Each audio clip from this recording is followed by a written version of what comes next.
Good morning dear student. आज की class में हम लोग स्टार्ट करेंगे केमिस्ट्री का चैप्टर नंबर 6, जिस चैप्टर का नाम है संयोजकता एवं रासायनिक आबंधन। संयोजकता एवं रासायनिक आबंधन चैप्टर को बहुत ही बेहतरीन तरीके से मैं आपको पढ़ाने वाला हूँ। जितने भी बेसिक कॉन्सेप्ट से आपके पॉलिटेक्निक अथवा आईईआरटी एंट्रेंस एग्जाम से क्वेश्चन पूछे जाते हैं, टोटल बेसिक कॉन्सेप्ट बिल्कुल थ्योरी के साथ आपको क्लियर कराऊंगा, जिससे आपको सारी चीजें अच्छी तरीके से समझ में आ सके कि संयोजकता एवं रासायनिक आबंधन होता क्या है। सारी चीजों के बारे में बिल्कुल बेहतरीन तरीके से आपसे डिस्कस करने वाला हूँ। तो डियर स्टूडेंट, हमारी आपसे रिक्वेस्ट है कि क्लास को शुरू से अंत तक जरूर देखिएगा, जिससे आपको सारी चीजें अच्छी तरीके से समझ में आ सके।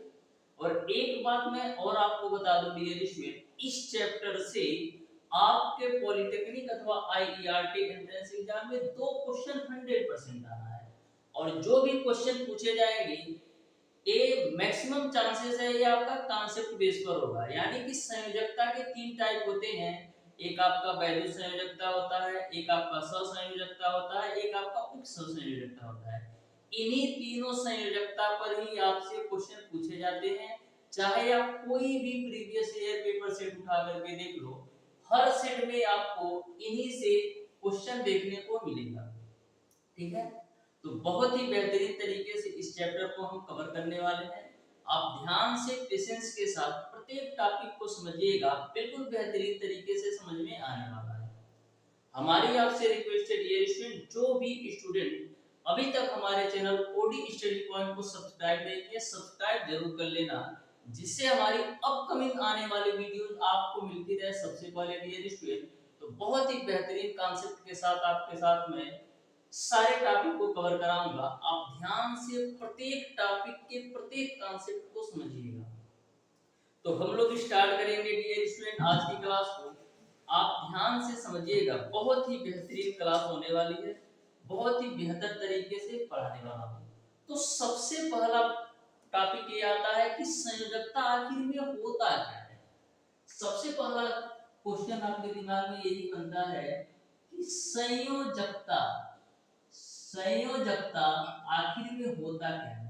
तो डियर स्टूडेंट, संयोजकता को इंग्लिश में बोला जाता है वैलेंसी। क्या बोलते हैं? वैलेंसी। तो सबसे पहले संयोजकता होता क्या है इसके बारे में समझिए। तो डियर स्टूडेंट, मैं आपको बता दूं, किसी भी तत्व का किसी अन्य तत्व के साथ जो संयोजन करने की क्षमता होती है उसको हम संयोजकता बोलते हैं। सिंपल सा कॉन्सेप्ट है। किसी भी तत्व का किसी भी अन्य तत्व के साथ संयोजन करने की जो क्षमता होती है उसको हम बोलते हैं संयोजकता। बिल्कुल सिंपल भाषा में आप लिख सकते हो कि किसी भी तत्व का किसी भी अन्य तत्व के साथ संयोजन करने की जो क्षमता होती है वो आपका संयोजकता होता है। आपके एग्जामिनेशन में डायरेक्ट क्वेश्चन पूछा जाता है कि संयोजकता शब्द का प्रयोग सर्वप्रथम किसने किया था। तो संयोजकता शब्द का प्रयोग डियर स्टूडेंट सबसे पहले फ्रैंकलैंड ने किया था। डायरेक्ट क्वेश्चन पूछा जाता है कि संयोजकता शब्द का प्रयोग सर्वप्रथम किसने किया था, तो फ्रैंकलैंड ने किया था। तो दो बातें आपको समझ में आ गई होगी कि संयोजकता हम किसको कहते हैं और सर्वप्रथम संयोजकता शब्द का प्रयोग किसने किया। यहां तक आपको सारी चीजें समझ में आ गई है। ठीक है, अब देखो, यदि मैं आपसे पूछूं कि किसी भी तत्व की संयोजकता कितनी होती है, ये आप कैसे डिसाइड करोगे। तो किसी भी तत्व की संयोजकता कितनी होती है ये कैसे डिसाइड करोगे। जैसे हम एग्जांपल के माध्यम से देखते हैं डियर स्टूडेंट, जैसे हम बात करें कार्बन का बाबू, तो कार्बन का जो परमाणु क्रमांक होता है 6 होता है। इसका इलेक्ट्रॉनिक विन्यास करोगे तो 2 और 4 आएगा। उसी प्रकार से हम बात करें ऑक्सीजन का, तो ऑक्सीजन का परमाणु क्रमांक 8 होता है। इसका इलेक्ट्रॉनिक विन्यास करोगे तो 2 और 6 आएगा। उसी प्रकार से हम बात करें क्लोरीन का डियर स्टूडेंट, तो इसका परमाणु क्रमांक होता है 17। इसका इलेक्ट्रॉनिक विन्यास करोगे तो 2, 8 और 7 होता है। ठीक है, उसी प्रकार से हम बात करें मैग्नीशियम का, तो मैग्नीशियम का परमाणु क्रमांक आपका होता है 12। इसको हम इलेक्ट्रॉनिक विन्यास लिखेंगे तो 282 के रूप में। अब किसी भी तत्व की संयोजकता कितनी है कैसे डिसाइड करते हैं? तो हम बात करें कार्बन की जो संयोजकता है वो आपका 4 है, ऑक्सीजन की जो संयोजकता है वो आपका 6 है, क्लोरीन की जो संयोजकता है वो आपका 7 है, और मैग्नीशियम की जो संयोजकता वो आपका 2 है। तो इससे आपको यह बात क्लियर समझ में आ रहा होगा कि किसी भी तत्व के बाहरी कोश में जो इलेक्ट्रॉन होते हैं वही उस तत्व की संयोजी इलेक्ट्रॉन होते हैं। किसी भी तत्व के बाहरी कोश में जो इलेक्ट्रॉन होते हैं वही उस तत्व का संयोजी इलेक्ट्रॉन होते हैं। यह बात आपको क्लियर है? अब आपके दिमाग में एक क्वेश्चन बन रहा होगा, क्या यहाँ पर 4 इलेक्ट्रॉन है तो चारों संयोजी इलेक्ट्रॉन होंगे? क्या यहाँ पर 6 इलेक्ट्रॉन है तो 6 संयोजी इलेक्ट्रॉन होंगे? क्या यहाँ पर 7 है तो 7 संयोजी इलेक्ट्रॉन है? ऐसा नहीं है डियर स्टूडेंट। देखिए, कोई भी जो तत्व होता है या कोई भी जो परमाणु होता है अपना अष्टक को प्राप्त करना चाहता है। अष्टक का मतलब क्या होता है कि बाहरी कोश में 8 इलेक्ट्रॉन प्राप्त करना चाहता है। कोई भी तत्व या परमाणु अपने अष्टक को प्राप्त करना चाहता है, चाहे इलेक्ट्रॉन दे करके प्राप्त करे या इलेक्ट्रॉन ग्रहण करके प्राप्त करे, कोई भी परमाणु अपने अष्टक को प्राप्त करना चाहता है, यानी कि बाहरी कोश में 8 इलेक्ट्रॉन चाहता है। तो जितने भी हम इलेक्ट्रॉन का साझा करके बाहरी कोश में हम 8 इलेक्ट्रॉन प्राप्त कर ले, वही आपका उसका संयोजकता होगा। जैसे बाहरी कोश में 4 इलेक्ट्रॉन है तो कितने इलेक्ट्रॉन से इसको साझा करना पड़ेगा? 4 इलेक्ट्रॉन से साझा करना पड़ेगा। यानी कि यदि यह किसी दूसरे तत्व से संयोजन करता है तो 4 इलेक्ट्रॉन का साझा करेगा। ठीक है, वहीं पर हम बात करें डियर स्टूडेंट, जैसे आपका ऑक्सीजन है तो ऑक्सीजन के बाहरी सेल में आपका 6 इलेक्ट्रॉन है। ऑक्सीजन के बाहरी सेल में 6 इलेक्ट्रॉन है, यानी कि इसको ऑक्सीजन को अपना अष्टक पूरा करने के लिए 2 इलेक्ट्रॉन की आवश्यकता होगी।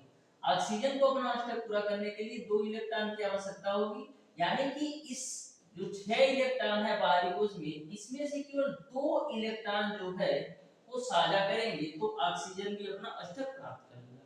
वहीं पर हम क्लोरीन की बात करें तो क्लोरीन के बाहरी सेल में 7 इलेक्ट्रॉन हैं, यानी कि क्लोरीन को अपना अष्टक प्राप्त करने के लिए 1 इलेक्ट्रॉन की आवश्यकता है, यानी कि यह एक केवल और केवल 1 इलेक्ट्रॉन का साझा करेगा। 7 इलेक्ट्रॉन में से केवल 1 इलेक्ट्रॉन का साझा करेगा।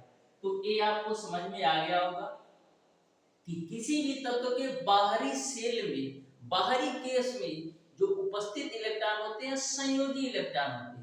अब मैटर ये करता है कि कितने इलेक्ट्रॉन का साझा करता है, तो अपने अष्टक को प्राप्त करने के लिए जितने इलेक्ट्रॉन की आवश्यकता होती है उतने इलेक्ट्रॉन साझा करते हैं। ये बात आपको क्लियर है? अब हम बात करते हैं डियर स्टूडेंट संयोजकता के प्रकार।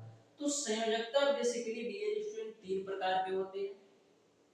पहला आपका होता है वैदुसंयोजी बंध, दूसरा आपका होता है ससंयोजी बंध, और तीसरा आपका होता है उपसंयोजी बंध। तो एक एक करके मैं सारी चीजों के बारे में बताता हूँ, बिल्कुल बेहतरीन तरीके से आप ध्यान से समझिएगा। सबसे पहले डियर स्टूडेंट हम बात करते हैं वैद्युत संयोजी बंध। तो वैद्युत संयोजी बंध होता क्या है? तो सबसे पहला पॉइंट आपका ये बनता है कि आखिर में वैद्युत संयोजी बंध होता क्या है। तो डियर स्टूडेंट मैं आपको बता दूं, जब किसी एक तत्व का परमाणु किसी अन्य तत्व के परमाणु को इलेक्ट्रॉन दे करके या किसी अन्य तत्व के परमाणु से इलेक्ट्रॉन ले करके अपना अस्थायी विन्यास प्राप्त करता है, तो इलेक्ट्रॉनों के आदान प्रदान से जो बनने वाला बंध होता है उसको हम वैद्युत संयोजी बंध कहते हैं। बिल्कुल सिंपल सा कॉन्सेप्ट है कि जब एक तत्व का परमाणु किसी दूसरे तत्व के परमाणु से इलेक्ट्रॉन लेकर के या किसी दूसरे तत्व के परमाणु को इलेक्ट्रॉन दे करके अस्थायी विन्यास प्राप्त करता है, तो इलेक्ट्रॉनों के साझे से जो बनने वाला बंध होता है, इलेक्ट्रॉनों के स्थानांतरण से जो बनने वाला बंध होता है उसको हम वैद्युत संयोजी बंध कहते हैं। ठीक बात है? ये बात आपको क्लियर है कि जब एक तत्व का परमाणु किसी अन्य तत्व के परमाणु को या तो इलेक्ट्रॉन देता है या किसी अन्य तत्व के परमाणु से इलेक्ट्रॉन लेता है, तो इसमें अस्थायी विन्यास प्राप्त करने के लिए जो इलेक्ट्रॉनों का स्थानांतरण होता है उसको हम बोलते हैं वैद्युत संयोजी बंध। जैसे हम एग्जाम्पल के माध्यम से आपको समझाते हैं तो ध्यान से आप समझिएगा, अच्छी तरीके से समझ में आएगा। जैसे NaCl आता है, बिल्कुल ध्यान से समझना डियर फ्रेंड, किस तरीके से किस टाइप के क्वेश्चन पूछे जाते हैं। जैसे हम बात करें सोडियम का, तो जो सोडियम का यदि हम इलेक्ट्रॉनिक विन्यास की बात करें तो इसका क्या होता है 2 8 और 1, ठीक है। वहीं पर हम क्लोरीन का इलेक्ट्रॉनिक विन्यास की बात करें तो इसका क्या होता है 2 8 और 7, ठीक है, 2 8 और 7 होता है। यानी कि सोडियम यदि एक इलेक्ट्रॉन का त्याग कर दे, यानी कि सोडियम यदि एक इलेक्ट्रॉन का त्याग कर दे तो अपना अष्टक प्राप्त कर लेगा। वहीं पर क्लोरीन यदि एक इलेक्ट्रॉन को ग्रहण कर ले तो अपना अष्टक प्राप्त कर लेगा। जैसा कि मैंने बताया कि प्रत्येक तत्व या प्रत्येक परमाणु अपने अष्टक को प्राप्त करना चाहता है, उसी को हम बोलते हैं अस्थायी विन्यास।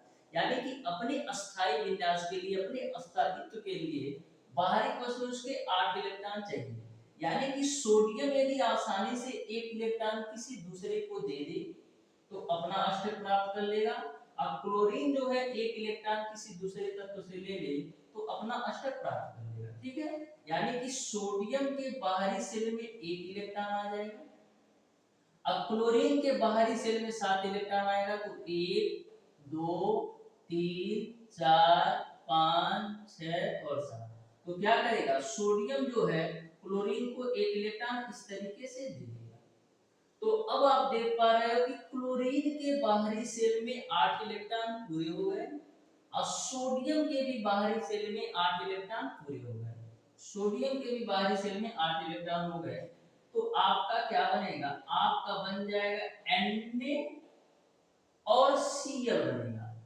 तो बात यहाँ पर ए आती है Na पर कौन चार्ज आएगा, पॉजिटिव आएगा या निगेटिव आएगा। तो जब कभी भी कोई भी परमाणु यदि इलेक्ट्रॉन का त्याग करता है, जब कभी भी कोई भी तत्व या परमाणु इलेक्ट्रॉन का त्याग करता है तो उस पर आपका पॉजिटिव चार्ज आता है। कितने इलेक्ट्रॉन त्याग किया, एक इलेक्ट्रॉन, तो प्लस का 1 आ जाएगा। जब कभी भी कोई भी परमाणु यदि इलेक्ट्रॉन का त्याग करता है तो उस पे आपका पॉजिटिव चार्ज आता है। एक इलेक्ट्रॉन का त्याग किया सोडियम तो प्लस का 1 चार्ज आ गया। अब क्लोरीन जो है एक इलेक्ट्रॉन ग्रहण किया है, एक इलेक्ट्रॉन ग्रहण किया है तो इस पर आपका माइनस का 1 चार्ज आ जाएगा। यहां तक आपको क्लियर है। अब हम बात करें कि सोडियम का परमाणु क्रमांक कितना हो जाएगा, केवल आपका 2 और 8 हो जाएगा, क्योंकि एक इलेक्ट्रॉन त्याग कर दिया है। अब क्लोरीन का आपका हो जाएगा 2 8 और 8, यही आपका वैद्युत संयोजी बंध होता है। अब बात आती है क्वेश्चन कैसे पूछा जाता है। क्वेश्चन आपसे पूछा जाएगा कि NaCl में, यानी कि सोडियम क्लोराइड में किस प्रकार का बंध बनता है। तो आप कहोगे कि सोडियम क्लोराइड में वैद्युत संयोजी बंध बनता है, क्योंकि इलेक्ट्रॉनों का स्थानांतरण होगा। बिल्कुल सिंपल से कॉन्सेप्ट है। पूछेगा कि सोडियम क्लोराइड में किस प्रकार का बंध बन रहा है तो आप कहोगे वैद्युत संयोजी बंध। आपसे कोई पूछे कि वैद्युत संयोजी बंध ही क्यों बन रहा है, क्योंकि डियर स्टूडेंट इसमें इलेक्ट्रॉनों का स्थानांतरण हो रहा है। यहां तक आपको क्लियर है। एक एग्जांपल और देखो, बहुत ही बेहतरीन कॉन्सेप्ट आपको सिखाने वाला हूं, ध्यान से देखो। एक एग्जांपल और देखो, जैसे मैं बात करूं, जैसे हम दूसरा एग्जांपल ले लेते हैं MgO का। क्या बाबू, MgO का हम एग्जांपल ले लेते हैं, यानी कि मैग्नीशियम ऑक्साइड का हम एग्जांपल ले लेते हैं, ठीक है। तो यहां पर हम बात करें मैग्नीशियम का, तो मैग्नीशियम का जो परमाणु इलेक्ट्रॉनिक विन्यास होता है 2 8 और 2 होता है, क्योंकि मैग्नीशियम का जो परमाणु क्रमांक है वो आपका 12 होता है। वहीं पर हम ऑक्सीजन की बात करें तो ऑक्सीजन का जो परमाणु क्रमांक होता है 8 होता है, जिसका इलेक्ट्रॉनिक विन्यास हम 2 और 6 के माध्यम से करते हैं। तो हम बात करें कि यदि मैग्नीशियम को अपना अष्टक प्राप्त करना है, मैग्नीशियम को अपना अष्टक प्राप्त करना है तो क्या करेगा, 2 इलेक्ट्रॉन का त्याग करेगा। 2 इलेक्ट्रॉन का त्याग करेगा। वहीं पर हम बात करें ऑक्सीजन को अपना अष्टक प्राप्त करने के लिए क्या करना होगा, तो यदि ऑक्सीजन को 2 इलेक्ट्रॉन मिल जाए, यानी यदि ऑक्सीजन को 2 इलेक्ट्रॉन ग्रहण कर ले तो यह अपना अष्टक प्राप्त कर लेगा। यानी कि मैग्नीशियम के बाहरी शेल में 2 इलेक्ट्रॉन लगा दो और ऑक्सीजन के बाहरी शेल में 8 इलेक्ट्रॉन, 2 3 4 5 और 6, यानी क्या होगा, 2 इलेक्ट्रॉन का स्थानांतरण होगा। तो हम मैग्नीशियम से 2 इलेक्ट्रॉन दे देते हैं किसको, ऑक्सीजन को, मैग्नीशियम से 2 इलेक्ट्रॉन दे देते हैं ऑक्सीजन को। तो अब देख पा रहे हो कि आपका ऑक्सीजन के पास भी आपका 8 इलेक्ट्रॉन हो गया, 1 2 3 4 और 2 इलेक्ट्रॉन का साझा किया है तो 4 यहाँ से 4 यहाँ पर 8, ठीक है। तो इस तरीके से मैग्नीशियम का भी अष्टक पूरा हो गया और ऑक्सीजन का भी अष्टक पूरा हो गया। तो आपका जो नया परमाणु बनेगा Mg और O, हम बात करें कि Mg पर कितना चार्ज है, क्योंकि मैग्नीशियम ने 2 इलेक्ट्रॉन का त्याग किया है, मैग्नीशियम ने 2 इलेक्ट्रॉन का त्याग किया है तो इस पर आपका पावर प्लस का 2 आएगा और ऑक्सीजन ने 2 इलेक्ट्रॉन ग्रहण किया है इसलिए इस पर पावर माइनस का 2 आएगा। यहाँ पर मैग्नीशियम का जो परमाणु क्रमांक हो जाएगा वो आपका केवल 2 और 8 हो जाएगा, क्योंकि इन्होंने 2 इलेक्ट्रॉन का त्याग कर दिया है। ऑक्सीजन का जो परमाणु क्रमांक हो जाएगा 2 और 8 हो जाएगा, क्योंकि इन्होंने 2 इलेक्ट्रॉन ग्रहण कर लिया है। तो सारी बातें आपको समझ में आ गई होगी वैद्युत संयोजकता के बारे में, ठीक है। डायरेक्ट क्वेश्चन पूछे जाते हैं, आपको क्लियर तरीके से समझ में आ गया होगा।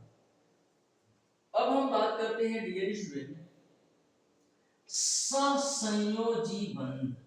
तो देखो सहसंयोजी बंध यानी कि इसमें क्या होगा, इलेक्ट्रॉनों का साझा होगा। सहसंयोजी बंध यानी कि सहमत से हम सरकार बना रहे हैं, तो सहसंयोजी बंध के बारे में आप देखिएगा, बहुत ही बेहतरीन तरीके से मैं आपको बताने वाला हूँ कि सहसंयोजी बंध होता क्या है। बहुत ही सिंपल और बेसिक कांसेप्ट के साथ समझाऊंगा, ध्यान से देखना। सहसंयोजी बंध होता क्या है, देखो ध्यान से। तो सहसंयोजी बंध का मतलब इलेक्ट्रॉनों के साझे से बनने वाला जो बंध होता है उसको हम बोलते हैं सहसंयोजी बंध। यानी कि सहसंयोजी बंध में इलेक्ट्रॉनों के साझे से जो बनने वाला बंध होता है उसको हम बोलते हैं सहसंयोजी बंध। यदि एक इलेक्ट्रॉन का साझा होता है तो एकल बंध, यदि 2 इलेक्ट्रॉन का साझा होता है तो द्विबंध, यदि 3 इलेक्ट्रॉन का साझा होता है तो तीन बंध। तो ये आपको समझ में आ गया होगा कि सहसंयोजकता होता क्या है। तो इलेक्ट्रॉनों के साझे से जो बनने वाला बंध होता है उसको हम बोलते हैं सहसंयोजी बंध। यदि एक इलेक्ट्रॉन का साझा होता है तो एकल बंध, यदि 2 इलेक्ट्रॉन का साझा होता है तो द्विबंध, यदि 3 इलेक्ट्रॉन का साझा होता है तो त्रिबंध हम करते हैं, ठीक है। इसका भी एग्जांपल आप ध्यान से देखो तो बहुत ही बेहतरीन तरीके से समझाता हूं, ध्यान से देखो। जैसे मैं ले लेता हूं Cl2, Cl2, ठीक है। तो यहाँ पर हम बात करें कि क्लोरीन का परमाणु क्रमांक कितना होगा, तो आप कहोगे क्लोरीन का परमाणु क्रमांक 17 होता है, इलेक्ट्रॉनिक विन्यास तो होता है 2 8 और 7, ठीक है। दूसरा भी क्लोरीन ले लो, इसका इलेक्ट्रॉनिक विन्यास कितना होगा 2 8 और 7, ठीक है। यहाँ तक आपको क्लियर है। अब देखो क्लोरीन के बाहरी शेल में 7 इलेक्ट्रॉन है तो 7 इलेक्ट्रॉन को हम सजा देते हैं 1 2 3 4 5 6 7, 1 2 3 4 5 6 7, ठीक है। मैंने 7 इलेक्ट्रॉन सजा दिया। अब यदि क्लोरीन को अब यदि क्लोरीन से साझा करना है तो कितनी इलेक्ट्रॉन की आवश्यकता होगी, 7 इलेक्ट्रॉन इसके पास भी है, 7 इलेक्ट्रॉन इसके पास भी है, यानी कि एक एक इलेक्ट्रॉन का साझा कर ले तो इसका भी अष्टक पूरा हो जाएगा और इसका भी अष्टक पूरा हो जाएगा। तो हम करेंगे क्या, एक एक इलेक्ट्रॉन का साझा करा देते हैं। तो साझा कराओ, कैसे साझा कराओगे, तो एक इलेक्ट्रॉन यहाँ से उठाते हैं बीच में जमा देते हैं और एक इलेक्ट्रॉन हम यहाँ से उठाते हैं बीच में जमा देते हैं। अब यह भी अपना अष्टक प्राप्त कर लिया और यह भी अपना अष्टक प्राप्त कर लिया। अब आप देख सकते हो इस क्लोरीन के बाद भी 8 इलेक्ट्रॉनों में 1 2 3 4 5 6 7 8। इस क्लोरीन के पास भी 8 इलेक्ट्रॉन होगा, 1 2 3 4 5 6 7 8। तो इस तरीके से आपको समझ में आ गया होगा कि इलेक्ट्रॉनों के साझे से जो बनने वाला बंध होता है वो आपका सहसंयोजी बंध होता है। इसको आप इस तरीके से भी लिख सकते हो, Cl Cl। ठीक है, यहाँ तक आपको क्लियर है। तो ये आपका सहसंयोजी बंध का पहला एग्जांपल हो गया। नेक्स्ट एग्जांपल हम ले लेते हैं डियर स्टूडेंट, ऑक्सीजन। देखो जैसे आपका O2 है, O2 है ना, तो इसमें हम देखते हैं कि किस प्रकार का बंध है। तो यहाँ पर मैंने ऑक्सीजन ले लिया और यहाँ पर भी ऑक्सीजन ले लिया। ऑक्सीजन का जो इलेक्ट्रॉनिक विन्यास होता है 2 और 6 होता है, क्योंकि बाहरी कोश में 6 इलेक्ट्रॉन होते हैं। उसी प्रकार से इसका भी 2 6 होगा, क्योंकि बाहरी कोश में 6 इलेक्ट्रॉन होते हैं और परमाणु क्रमांक 8 होता है, इसलिए इलेक्ट्रॉनिक विन्यास 2 और 6 होगा। तो इसके बाहरी कोश में कितने 6 इलेक्ट्रॉन जमा? 1 2 3 4 5 6। इसके बाहरी कोश में उतने 6 इलेक्ट्रॉन, 1 2 3 4 5 6। ठीक है, यहाँ तक क्लियर है। यानी कि ऑक्सीजन को अपना अष्टक पूरा करने के लिए कितने इलेक्ट्रॉन से साझा करना पड़ेगा? 2 इलेक्ट्रॉन से। यानी कि यदि ऑक्सीजन 2 इलेक्ट्रॉन से साझा कर ले तो अपने अष्टक को प्राप्त कर लेगा। तो हम करेंगे क्या? 2 इलेक्ट्रॉन यहाँ से उठाते हैं, साझा करवा देते हैं, और 2 इलेक्ट्रॉन इस ऑक्सीजन से उठाते हैं, साझा करवा देते हैं। तो इस तरीके से आपका इसका भी अष्टक पूरा हो गया और इस तरीके से इसका भी अष्टक पूरा हो गया। अब देखो इस ऑक्सीजन के पास भी 8 इलेक्ट्रॉन हो गए, 1 2 3 4 5 6 7 8, 1 2 3 4 5 6 7 8। तो इस तरीके से सहसंयोजी बंध आपका अच्छी तरीके से समझ में आ गया होगा। जो थ्योरी पार्ट है डियर स्टूडेंट, उसको आप अच्छी तरीके से बुक से भी पढ़ सकते हो, इसको आप इस तरीके से भी रिप्रेजेंट कर सकते हो। ठीक है, हो गया। तो इस तरीके से सहसंयोजी बंध आपका समझ में आ गया होगा कि इलेक्ट्रॉनों के साझे से जो बनने वाला बंध होता है उसको हम बोलते हैं सहसंयोजी।